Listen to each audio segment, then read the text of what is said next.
바울은 사도들과 개별적으로 사사로이 만나서 그동안 이방 가운데 가르침에 전했던 복음에 대해서, 그리고 이방인들에 대한 율법 준수의 문제와 할례 시행에 대한 문제에 대해서 충분하게 대화를 했습니다.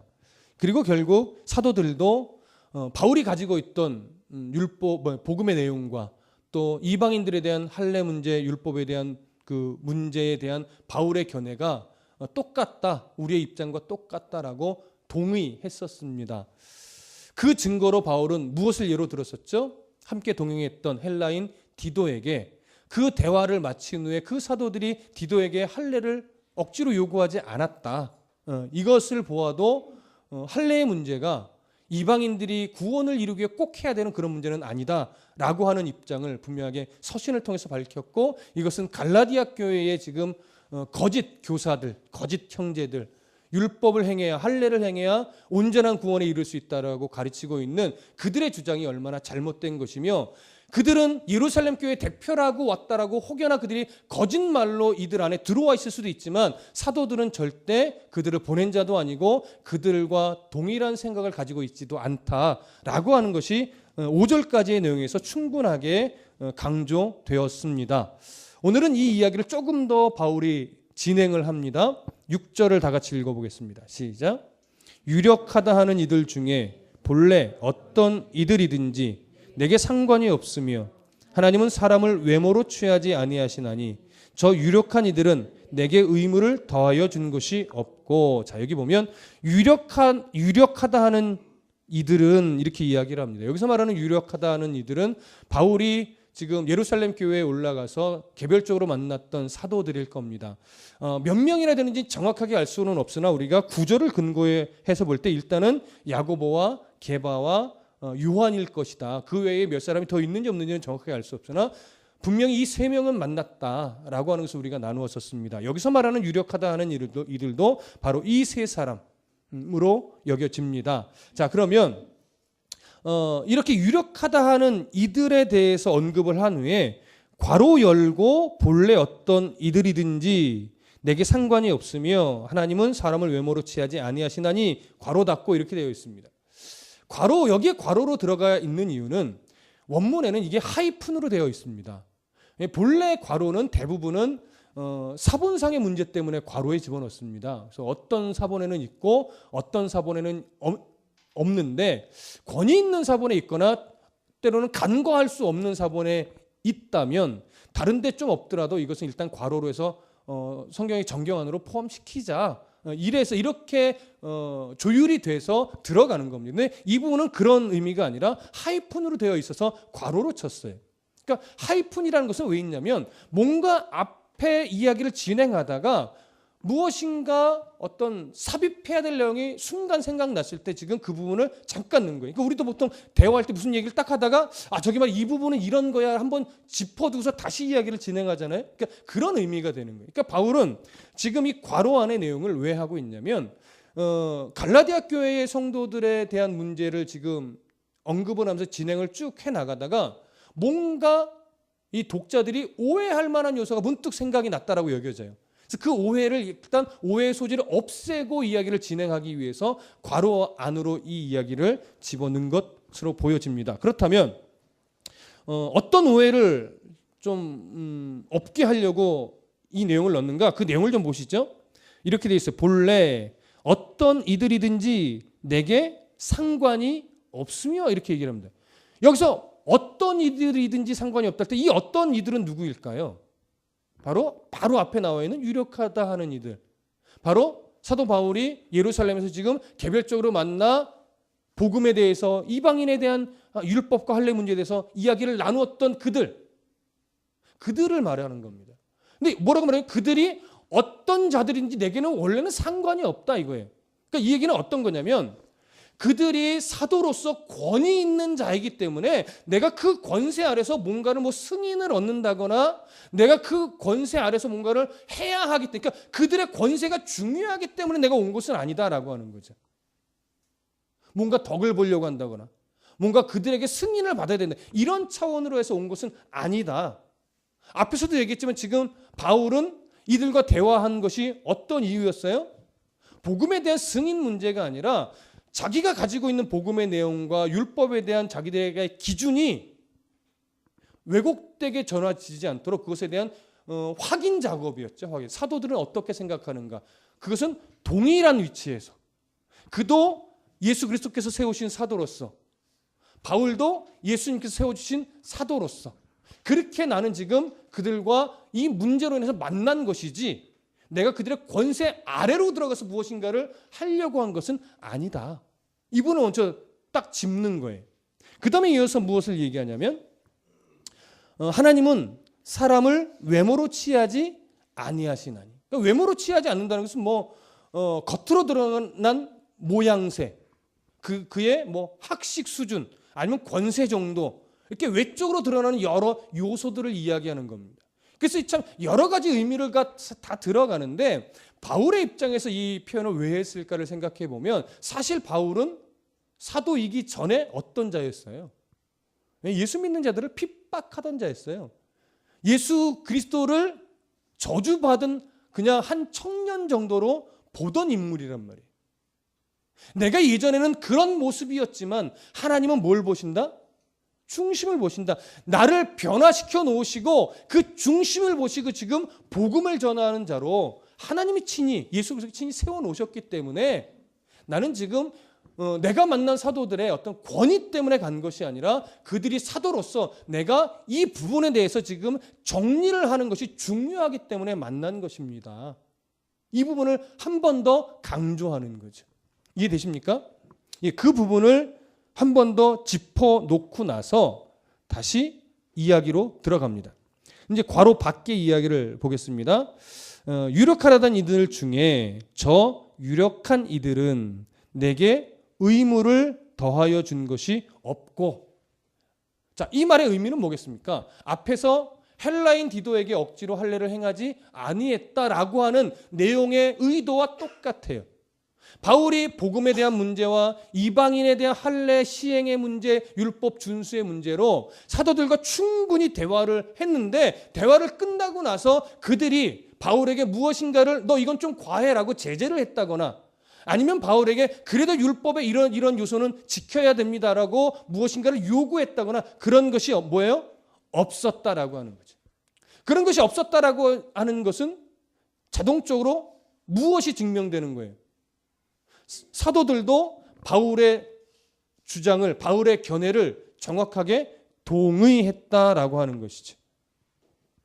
결국 앞에서도 한 번 더 언급했지만 거짓 교사들의 주장이 틀렸으며 사도들도 그들의 주장을 뒷받침하지 않고 있다. 이 부분을 한 번 더 강조하여 지금 드러내놓고 있는 겁니다. 누구 입장에서? 자기의 입장에서. 앞에서는 헬라인 디도를 예로 들어서 강조했다면 지금은 사도들과 대화했던 바울 자신에게를 예로 들어서 또 한 번 강조하고 있는 겁니다.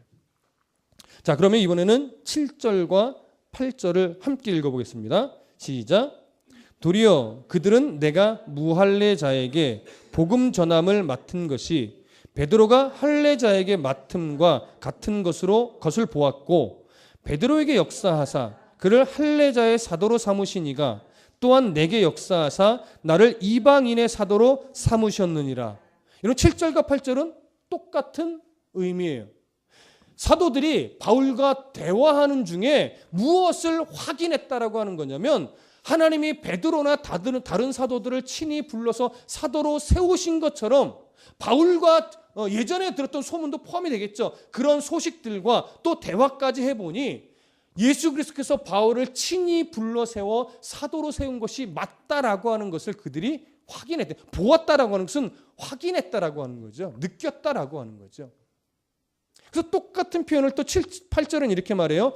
베드로에게 역사하사 그를 할례자의 사도로 삼으시니가 또한 내게 역사하사 나를 이방인의 사도로 삼으셨느니라. 동일한 하나님, 동일한 예수 그리스도께서 바울을 사도로 삼으셨을 때는 누구를 위한 사도로? 할례자. 바울은 이방인, 무할례자를 향한 사도로, 베드로는 할례자, 유대인을 향한 사도로 세우셨다라고 하는 거예요. 사도들이 이 각자에게 주어진 사명을 동등한 위치로 지금 인정하고 있음이 여기서 드러나는 거죠. 이방인을 위해 복음을 성공적으로 전한 대표적인 인물을 꼽으라고 하면 당연히 바울입니다. 그렇다고 해서 바울만 이방인의 선교 사역을 한 것은 아니죠. 오늘 본문에 등장하는 바나바도 같이 했고 그 외에 다른 인물들도 사실 같이 했었습니다. 여러분 바나바는 사도일까요? 아닐까요? 네, 사도라고 말하기엔 조금 애매한 부분이 있으나 성경에는 몇 군데 바나바를 향해서도 사도라고 호칭을 합니다. 자, 어디를 한번 가보시냐면 바나바에 대해서 잠깐만요. 제가 갑자기 좀 생각이 안 나네. 사도행전 14장 가볼게요. 갑자기 제가 생각이 안 났어요. 사도행 14장 4절 맞을 것 같은데.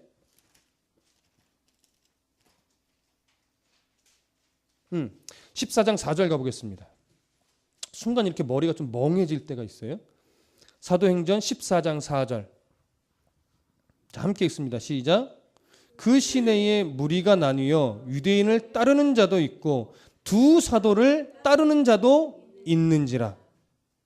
여기서 두 사도는 누구를 말하는 걸까요? 바울과 바나바를 말합니다. 14절 가볼까요? 자, 함께 읽어봅니다. 시작. 두 사도 바나바와 바울이 듣고 옷을 찢고 무리 가운데 뛰어들어가서 소리 질러. 두 사도 누구와 누구라고 정확하게 언급합니까? 바나바와 바울이라고 정확하게 언급합니다. 물론 이 두 표현이 정확하게 바나바가 바울과 같은 그리고 다른 12사도와 같은 그런 사도로 의미하는 거냐, 이건 약간의 논쟁이 있습니다. 사실은. 그렇기 때문에 저도 그들과 동일한 어떤 위치의 사도라고 조금 말하기는 아직 저도 애매해요. 그러나 분명한 건 바나바가 사도냐 아니냐를 떠나서 바나바는 지금 바울과 함께 어떤 역할을 감당하고 있어요? 사도적인 역할을 감당하고 있다라고 하는 거지. 사실은 바나바가 사도냐 아니냐는 별로 중요하지 않아요. 그도 바울과 함께 사도적 삶을 살아냈다라고 하는 거죠. 마찬가지로 우리는 오늘날 사도는 없습니다. 왜? 일회성으로 주어진 역할이었기 때문에. 그렇다고 해서 사도적 삶도 없어진 걸까요? 아니에요. 결국 우리도 바울처럼 베드로처럼 사도적 삶을 살아내야만 하는 자들입니다. 그래서 복음이 흘러가게 해야 하는 자들이죠. 이걸 잊으시면 안 돼요. 그래서 그거는 구원 받아야 될 자들은 할 수 없는 거예요. 구원 받은 자만이 복음을 믿고 하나님의 뜻대로 살겠노라고 하는, 내 평생 주님 하나로 충분해요라고 하는 고백을 분명히 하는 자만이 살아낼 수 있는 거지. 오늘 우리가 이렇게 바나바처럼 사도적 삶을 살아낼 수 있는 힘과 용기 또 순종함, 이런 삶이 좀 되어지시기를, 지금도 그렇게 잘 살아나고 계시지만 더 하나님 앞에 우리의 삶을 충실하게 내어드릴 수 있는 그런 삶이 되셨으면 좋겠습니다. 다시 오늘 본문으로 좀 돌아오셔서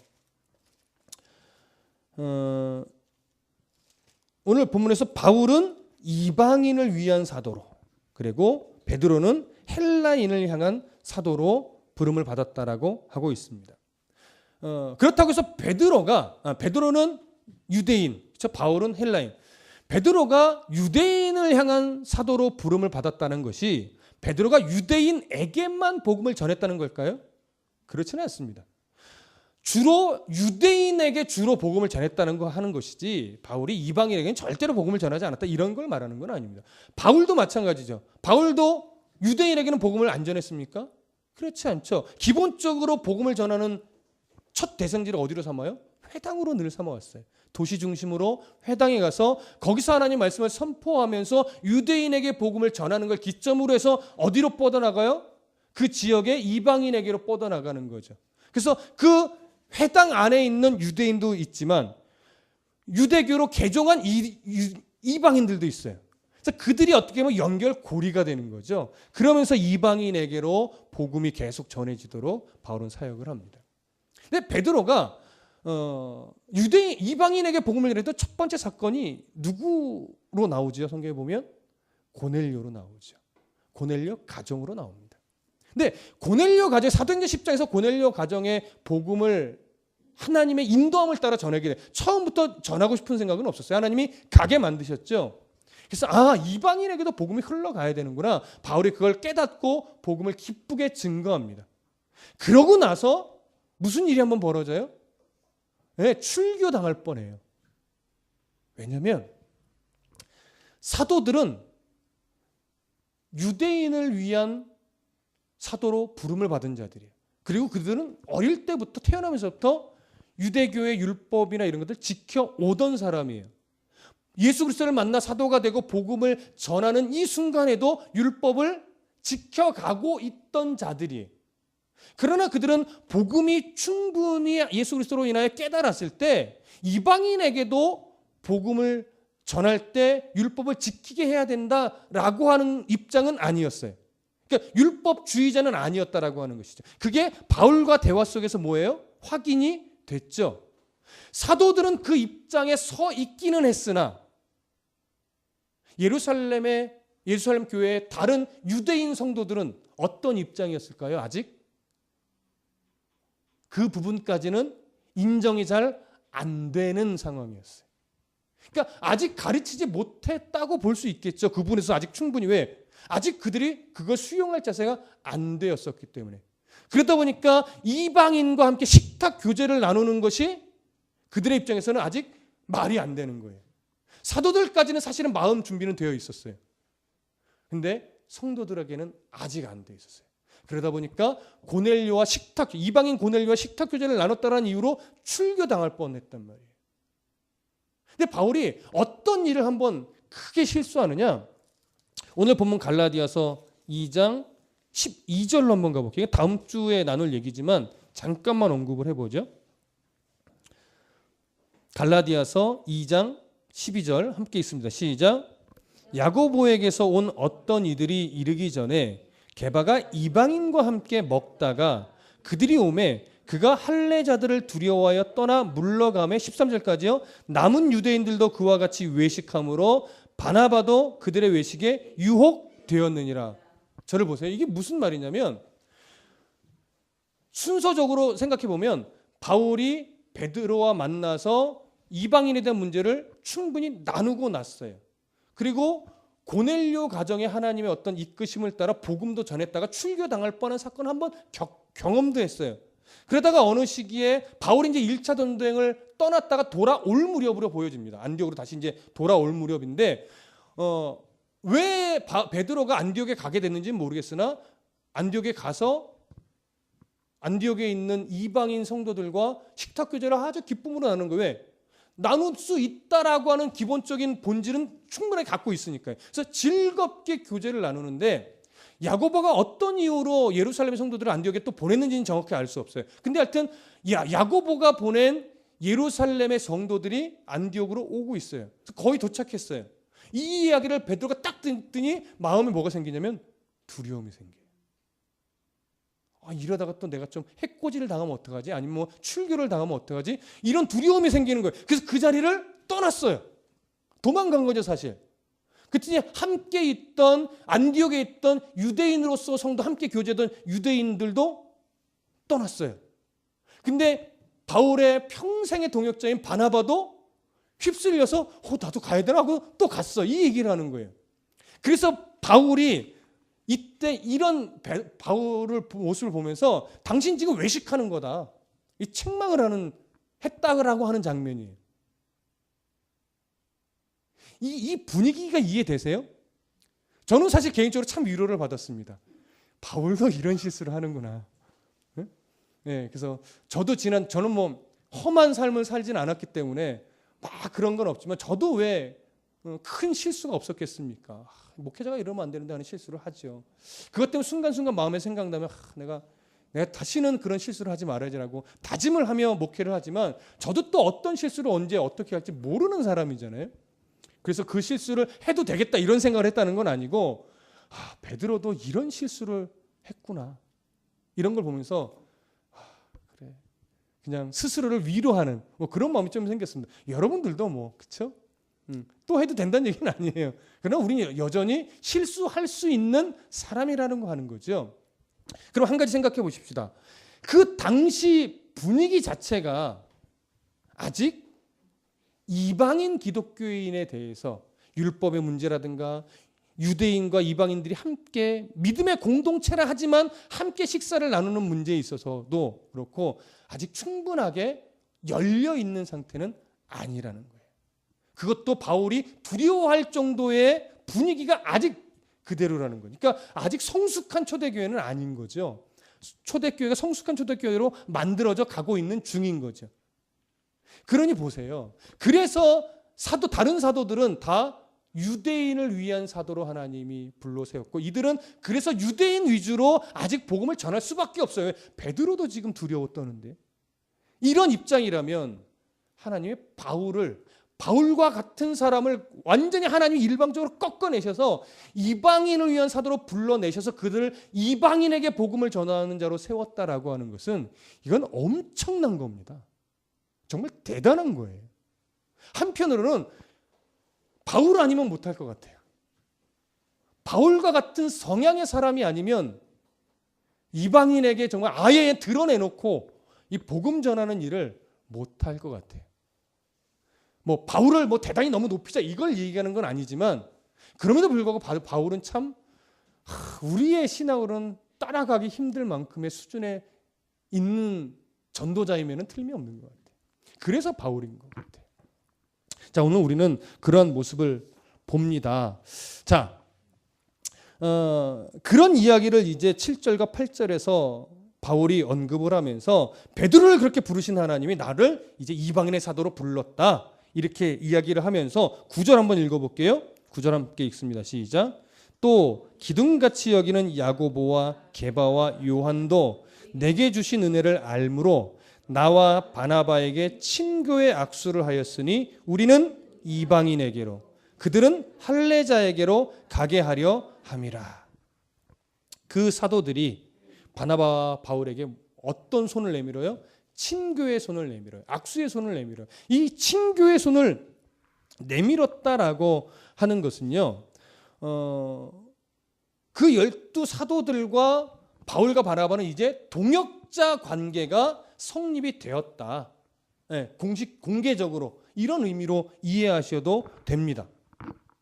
그래서 그렇게 친교의 악수를 청하고 나서 무슨 표현을 해요? 우리는 이방인에게로 가게 됐고 그들은 할례자에게로 가게 됐다. 이것은 파송받았다 이런 건 아닙니다. 그들이 우리를 이방인의 사도로 뭐했다? 인정했고 동의했다. 그들에게 무슨 자격을 부여받았다 이런 차원의 내용은 아닙니다. 그래서 바울과 바나바는 드디어 더 본격적으로 이 과정을 통해서 이방인에 대한 사역을 충만하게 할 수 있게 됐죠. 이 이후에 이제 바울과 바나바는 1차 전도행을 후에 좀 지나서 떠나게 되는 거예요. 이 일을 겪고 나서. 그래서 우리가 이때 바울이 예루살렘에 올라간 건 3차 방문이 아니라 2차 방문으로 보는 것이 오히려 좀 더 낫겠다 이런 말씀을 드렸어요. 그렇죠? 1차 전도행을 끝나고 와서 이제 진짜 공의회로 모이는 것은 세 번째로 예루살렘에 올라가는 사건이니까 우리가 그렇게 보는 것이 더 좋을 것 같고요. 오늘 마지막 구절 10절로 좀 가보시죠. 함께 읽습니다. 시작. 다만 우리에게 가난한 자들을 기억하도록 부탁하였으니 이것은 나도 본래부터 힘써 행하여 왔노라. 그렇게 서로 사도의 삶, 사도의 사역을 인정하며 보낸다라고 말하면서 10절에 한 가지만 부탁했다라고 말해요. 다른 건 다 없어요. 근데 하나를 부탁했는데 그게 뭐냐면 우리에게 가난한 자들을 기억하도록 부탁하였다 이 얘기를 해요. 자, 바울이 예루살렘에 두 번째로 지금 바나바와 함께 올라온 목적이 뭐였다라고 말씀을 드렸죠?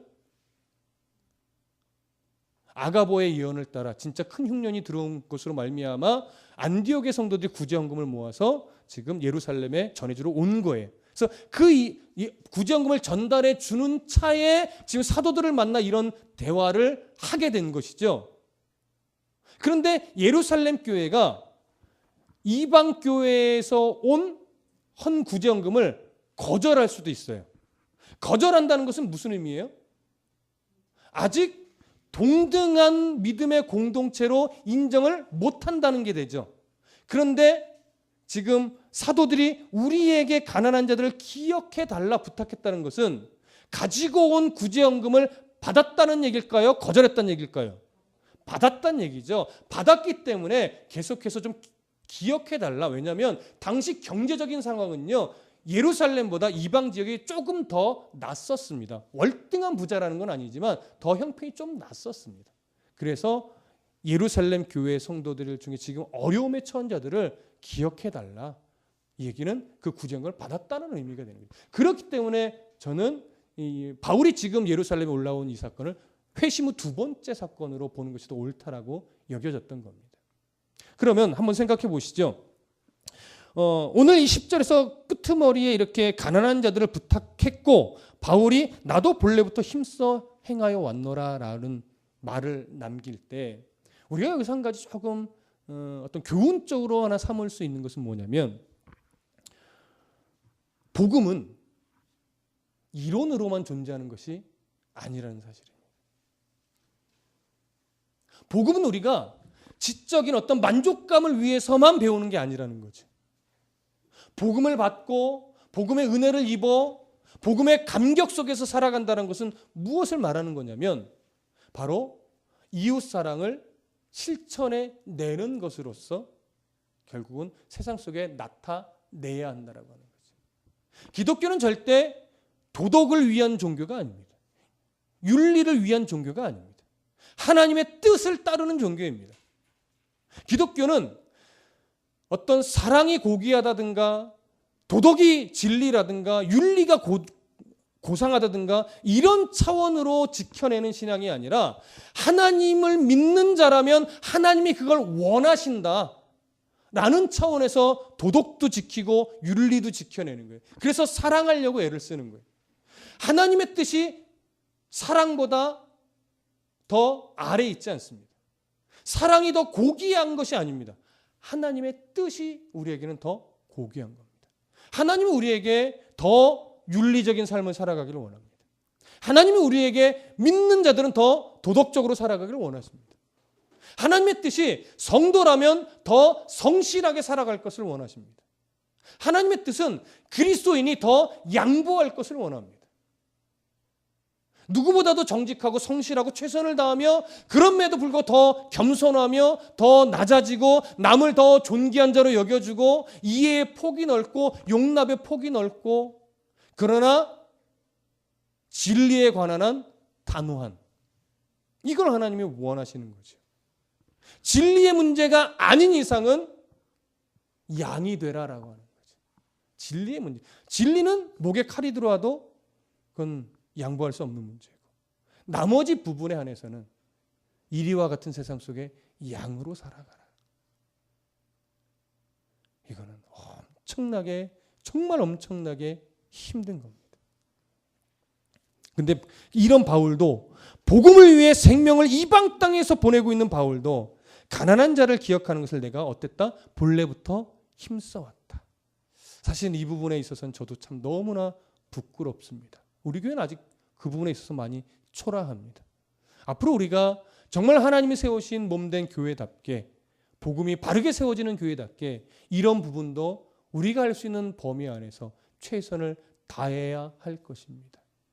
그래서 돈 많이 버십시오. 그런 이유로 헌금도 많이 하십시오.